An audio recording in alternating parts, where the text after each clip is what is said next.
Assalamualaikum warahmatullahi wabarakatuh. Nama saya Muhammad Farhan. Saya dari kelas C2 Malam dengan NIM 2190302212.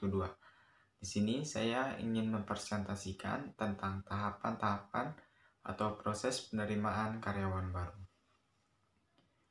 Yang pertama, ada menyusun struktur organisasi. Gunanya menyusun struktur organisasi yaitu untuk mengetahui bagian apa yang dibutuhkan untuk karyawan baru ini. Yang kedua, memasang iklan di media sosial atau pamflet, serta membawa syarat-syarat yang telah diberikan kepada para calon pekerja baru. Di sini saya ada contoh pamflet dari media sosial.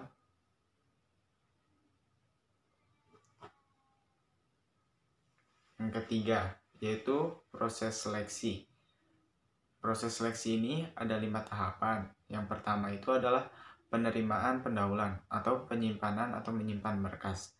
Yang kedua, tes untuk seleksinya ada 3, yaitu tes kepribadian, tes kemampuan, dan tes pengetahuan.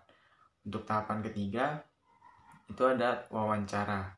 Setelah lolos dari wawancara, ada pemeriksaan referensi, dan yang terakhir yaitu penerimaan karyawan. Di sini saya akan memberikan prosedur pencarian calon tenaga kerja.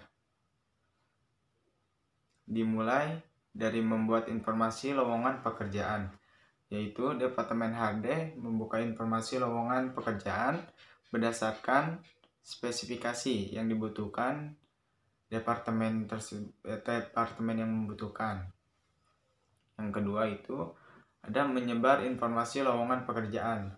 Ini dibagi menjadi 2 kriteria, yaitu dalam internal dan eksternal. Dalam internal misalnya yaitu melalui karyawan, mutasi, atau masyarakat sekitar. Yang kedua melalui eksternal.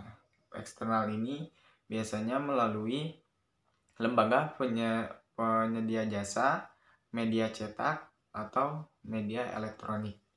Setelah menyebar informasi, ada storage berkas lamaran masuk, yaitu penyimpanan berkas-berkas lamaran yang sudah diterima oleh Departemen HRD. Setelah selesai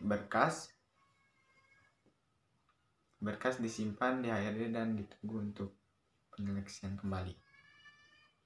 Di sini ada prosedur rekrutmen, yaitu dimulai dari pengajuan pemerintahan karyawan, disetujui tidaknya, lalu mencari calon karyawan. Setelah itu lulus atau tidaknya, pembentukan atau pembuatan surat menerima karyawan, lalu ada masa orientasi selama 3 bulan. Setelah itu ada lagi orientasi selama 6 bulan, lalu pembuatan surat penerimaan karyawan tetap atau kontrak. Di sini ada formulir permintaan tenaga kerja. Formulir ini digunakan untuk para departemen atau para manajer departemen untuk meminta karyawan baru atau staf baru kepada HRD, dan formulir ini harus diisi terlebih dahulu oleh manajer departemen yang membutuhkan staf atau karyawan baru. Ini ada formulir wawancara yang isinya tentang komentar wawancara. Di sini kolom pertama untuk HRD dan kolom keduanya untuk user atau calon pekerja baru. Formulir wawancara. Ini adalah contoh formulir wawancara.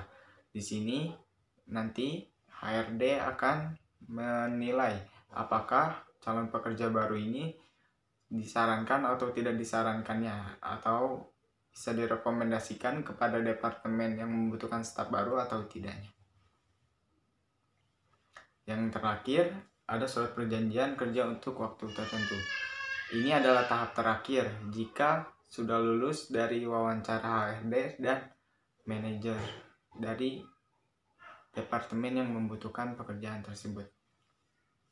Di sini ada pasal-pasalnya, dan di sini tanda tangan terakhir ada untuk dari PT manajer contohnya dari PT ABCD, misalkan di sini nama manajernya tinggal tanda tangan saja, lalu karyawan kontrak.